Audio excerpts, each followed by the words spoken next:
दोस्तों आज बात करेंगे बडगाम जिमनी इंतखाब की। बडगाम जिमनी इंतखाब नाक की लड़ाई बन चुकी है और मैं फिर आपको कह रहा हूं कि क्यों। उसकी सबसे बड़ी वजह यह है कि यह सीट ऐसी है, यह असेंबली हल्का ऐसा है जहां पर नेशनल कॉन्फ्रेंस को कहीं ना कहीं बड़ी चुनौती का सामना है।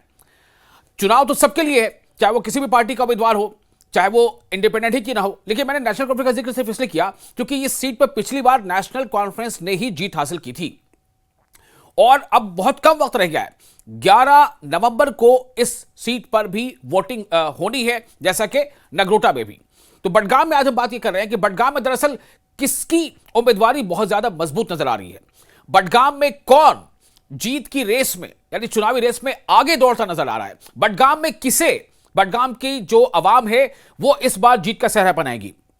क्या बडगाम की आवाम, बडगाम की जो लोग हैं, वोटर हैं, वो क्या फिर से एक बार नेशनल कॉन्फ्रेंस को ही जीत का सेहरा बनाएंगे? क्योंकि नेशनल कॉन्फ्रेंस ने ही इस सीट पर पिछली बार जीत हासिल की थी और खुद वजीर आला जो अभी हैं उमर अब्दुल्ला, वो उस सीट पर चुनाव लड़ रहे थे।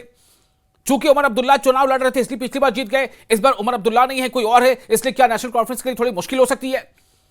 क्योंकि काफी लगातार जो है जोर शोर से यहां चुनावी तशहीर जारी है और नेशनल कॉन्फ्रेंस के सामने चैलेंजेस ये हैं कि ये बात कही जा रही है कि आगा सैयद रुहुल्लाह मेहदी ने जैसा कि पहले ऐलान किया था कि मैं इस पर जो है तशहीर नहीं करूंगा, इसमें कोई इलेक्शन कैंपेन में हिस्सा नहीं लूंगा। तो ऐसा लग रहा है कि अगर वो ऐसा वाकई नहीं कर रहे हैं तो इसका कुछ ना कुछ नुकसान तो नेशनल कॉन्फ्रेंस को हो सकता है। लेकिन क्या यह नुकसान इतना ज्यादा है कि नेशनल कॉन्फ्रेंस को नतीजे कुछ और हो जाएं? आपको बता दें कि बडगाम में जो चुनावी तशहीर काफी जोर शोर से चल रही है। एक तरफ जहां नेशनल कॉन्फ्रेंस पूरी ताकत से चुनावी मुहिम चला रही है, वहीं अपने एमएलएज और वजीरों को भी इंतखाबी कैंपेन में नेशनल कॉन्फ्रेंस ने झोंक दिया है, लगा दिया है। कई वजीर, कई दूसरे एमएलएज वहां पहुंच रहे हैं। वहीं पीडीपी, महबूबा मुफ्ती की पीडीपी जो है, पीडीपी भी बडगाम के अलग अलग इलाकों में अपने उम्मीदवार के लिए वोट मांग रही है। इस बार बडगाम का जो जिमनी इंतखाब है वो बीजेपी भी पूरी ताकत लगा रही है, क्योंकि बीजेपी ने भी वहां अपना कैंडिडेट दे दिया है, आगा सैयद मोहसिन। तो बीजेपी का भी कैंडिडेट वहां पर है और पार्टी के कई वरिष्ठ नेता, सीनियर लीडर अलग अलग तरीकों से अलग अलग इलाकों में पहुंचकर चुनावी कैंपेन कर रहे हैं। दूसरी तरफ जम्मू कश्मीर में अपनी पार्टी के साथ कई इंडिपेंडेंट उम्मीदवार भी हैं जो इस बार जीत का दावा कर रहे हैं। तो कुल मिलाकर बडगाम कहीं ना कहीं पूरे इंतखाबी मुहिम का एक बहुत बड़ा मरकज बन गया है, अट्रैक्शन का।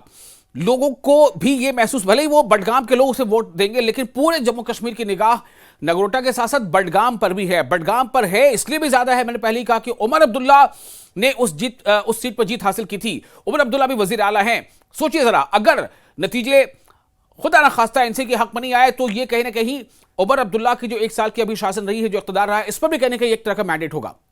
हालांकि एनसी का बार बार यह दावा है कि वो लगातार प्रचार ही नहीं कर रही बल्कि अपने काम के जरिए से लोगों तक पहुंची है। लेकिन पीडीपी इसकी मुखालफत कर रही है। पीडीपी ने खूब जोर लगा रखा है। बीजेपी भी बहुत मेहनत कर रही है। बीजेपी को भी उम्मीद है कि इस बार जो है वो कुछ काया पलट सकते हैं। नतीजे जो है वो लोगों के जो उम्मीदों के बरखिलाफ भी हो सकते हैं, जैसा लोगों को लग रहा है। और इंडिपेंडेंट एमएलएज ने भी इसे कहीं ना कहीं बहुत ही दिलचस्पी का मरकज बना दिया है। तो आपको यह बता दें कि इससे पहले कि हम कुछ और आगे आपको बताएं, पहले आप सुनिए कि इस चुनाव में जो लोग हिस्सा ले रहे हैं, जो उम्मीदवार हैं, वो सीधे तौर पर क्या कहते हैं। उनकी बातों को जब आप सुनेंगे तो आपको अंदाजा होगा कि किसकी यहां पर जीत की ज्यादा उम्मीदें रोशन हैं। आगा सैयद मोहसिन जो बीजेपी के उम्मीदवार हैं, जैसे मैंने पहले बताया, मुख्तार अहमद डार अपनी पार्टी से हैं, इंडिपेंडेंट हैं, मुंतजिर मोहिउद्दीन आजाद उम्मीदवार है। इसके अलावा और भी कई उम्मीदवार हैं और आगा सैयद मुंतजिर जो पीडीपी से है, तो वो भी एक काफी बड़ी टक्कर दे रहे हैं। आपको याद होगा कि पिछली बार चुनाव में पीडीपी ने 2nd पोजीशन हासिल की थी। तो ये बडगाम का जो इलेक्शन है, 3 यहां पर आगा हैं, आगा सैयद मुंतजिर, आगा महमूद, आगा मोहसिन। तो इसमें ये भी टक्कर है। उसके अलावा जो दूसरी पार्टियां हैं इंडिपेंडेंट है। पहले आपके मैं तमाम जो उम्मीदवार हैं, जो उम्मीदवार माने जा रहे हैं, यानी कि जो तेज दौड़ते घोड़े नजर आ रहे हैं या कह लें कि उम्मीदवार नजर आ रहे हैं, क्योंकि मैदान है, रेस है, तो इसलिए ऐसे लफ्ज इस्तेमाल किया जा सकता है। उनको सुनिए कि वो क्या कह रहे हैं, आपको उससे कुछ कुछ अंदाजा होगा, फिर मैं आगे आपको बताता हूं। उम्मीद अच्छी है और क्या है, उम्मीद तो बहुत अच्छी है। लोग तो जुट रहे हैं हमारे साथ, सामने आते हमारा सुनते हैं, ये एक बहुत बड़ी बात है। लोगों की शिकायत है, हम तो यही सुनने के लिए आए थे। हमने वजीर, 2 वजीर भी यहाँ लाए थे यही सुनने के लिए। आज चुनाच हम कमेंटमेंट नहीं कर सकते इस वक्त की मॉडल कोड ऑफ कंडक्ट है, उनके नोटिस में लाया, उन्होंने भी कहा कि इसको वोट दो, इसको बनाओ, फिर ये हमारे साथ बैठ के आप इसको एक कमजोरी समझो। ये हमारे पास गवर्नमेंट है, ये उनके लिए कमजोरी है, इनका यहाँ आना उनके लिए मौत है, उनके लिए कमजोरी है। हमारी उम्मीद यही है कि जो हमने जिम्मेदारी ली है यहाँ के लोगों की, जो इज्जत नफ्स यहाँ के लोगों का ज़ाया हुआ है, उसकी हम कैसे तर्जुमानी करें, उसकी हम कैसे हिफाजत करें, हम उसी में इस वक्त लगे हैं। देखिए, फिलहाल तो मैं बावसूख से कहना चाहूँगा, मुझे ये नहीं पता है कि इंतखाबात में क्या नताइज आएंगे, मगर ये मैं बावसूख से कहना चाहूँगा कि यहाँ के लोगों ने ये फैसला किया है कि हम किसी जमात की स्टेपनी नहीं बनेंगे, किसी जमात का ऑप्शन 2 हम हरगिज़ नहीं बनेंगे। बीजेपी ने यहाँ अनाउंस किया हम बडगाम से इलेक्शन लड़ेंगे, उन्होंने कैंडिडेट का अनाउंस किया, तब से आज तक पूरा भीड़ है। लोग चाहते हैं, लोग यहाँ बदलाव चाहते हैं। लोग बोलते हैं क्योंकि जो हम 50 साल से 70 साल से यहाँ इस्तेसाल हुआ वो इंशाल्लाह दूर होंगे, क्योंकि भारतीय जनता पार्टी को एक बार यहाँ जो बडगाम के आवाम यहाँ इस वक्त बदलाव चाहते हैं। वो सोचते हैं हम भारतीय जनता पार्टी को यहाँ कामयाब करेंगे, यहाँ डेवलपमेंट होंगे, विकास होंगे। जिनको भी कोई भी प्रॉब्लम, चाहे रोड का मसला, बिजली का मसला है, पानी का मसला है, स्कूल का या हॉस्पिटल का, सारे काम जितने भी यहाँ डिमांड होंगे वो ऑन प्रायोरिटी बेसिस होंगे। लोगों को अब नफरत हो गई, आप देख रहे हैं एनसी को भी नकार रहे हैं, पीडीपी को भी नकार रहे हैं। लोग हमें बहुत अच्छा प्यार दे रहे हैं, बहुत अच्छा रिस्पॉन्स मिल रहा है। जहाँ जहाँ जिस गांव में आ रहे हैं, आपने देखा ऑफिस में कम से कम 20-25 गाँव की लेडीज़ भी आई थी, उन्होंने भी बढ़ चढ़ के हिस्सा लिया और बहुत ज़ोरों से बिल्कुल इनको नकारा है, चाहे पीडीपी हो एनसी हो, क्योंकि इनके झूठे वादे, इनके बार बार जो लोगों को धोखा दे रहे हैं, बार बार लोगों को गुमराह कर रहे हैं, कभी यूनिवर्सिटी के नाम पे, कभी बिजली के नाम पे, कभी किसी और के नाम पे। लेकिन अब की बार लोग बिल्कुल समझ गए हैं कि इनके हम जाल में नहीं फंसने वाले हैं। अल्लाह का करम है, अल्लाह की जितनी भी हम शुक्रगुजारी करें मेरे लिए बहुत कम है। अल्लाह पाक की इनायत से जहाँ जाते हैं वहाँ लोगों का एक अच्छा इस्तकबाल होता है और लोग चाहते हैं कि इस कॉन्स्टिट्यूंसी में हम एक बदलाव लाएं, और जो उनको रिवायती पार्टियों से आज तक सख्तियों, मुसीबतों और मुश्किलात का सामना करना पड़ा है और करना पड़ भी रहा है, उस चीज़ को लोग बदलना चाहते हैं और नई तब्दीली के साथ मैदान में आने चाहते हैं। हम कर रहे हैं, बाकी अल्लाह ताला के हाथ में, वो तो इज्ज़ मंतशा, वो तो जिल्ल मंतशा। मैं तो बार बार कहता हूँ, मेहनत हमारी फल उसका। लोगों के साथ मैं जुड़ा हूँ, 5 साल आपने देखा एज ए चेयरमैन। मैं यहाँ घर घर की खबर रखता हूँ, मैं लोगों को जानता हूँ, लोगों के मामलात क्या है, मसाइल क्या है और यहाँ डेवलपमेंट के लिए क्या कुछ करना बाकी है।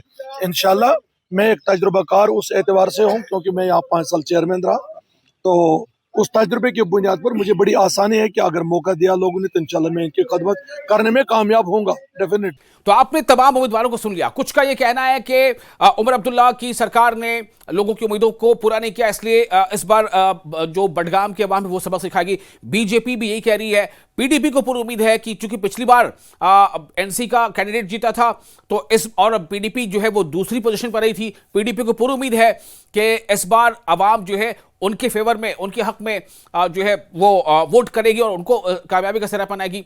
जबकि बीजेपी भी काफी मेहनत करी, बीजेपी को लगता है कि उनकी आपस की लड़ाई है, हम इसमें जीत हासिल कर सकते हैं। इंडिपेंडेंट जो कैंडिडेट्स है, एआईपी के भी कैंडिडेट है, वो सब लोग काफी उम्मीद कर रहे हैं।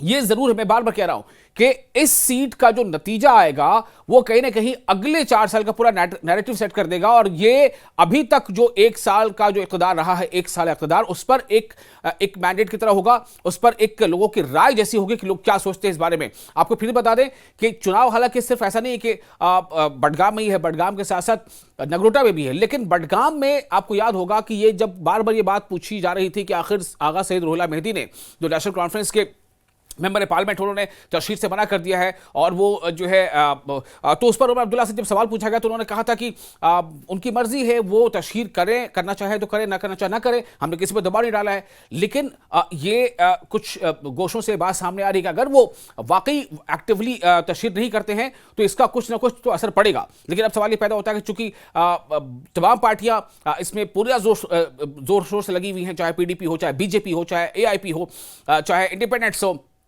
चाहे एनसी हो, तो ये काफी मजेदार जो है वो होगा। थोड़ा सा आप भी इंतजार करें, 11 नवंबर को जब वोटिंग होगी और 14 को नतीजे आएंगे तो ये साफ हो जाएगा कि बडगाम के अवाम किस उम्मीदवार को, किस पार्टी के उम्मीदवार को जीत का सेहरा पहनाती है या फिर किसी इंडिपेंडेंट पर अपना भरोसा दिखाती है।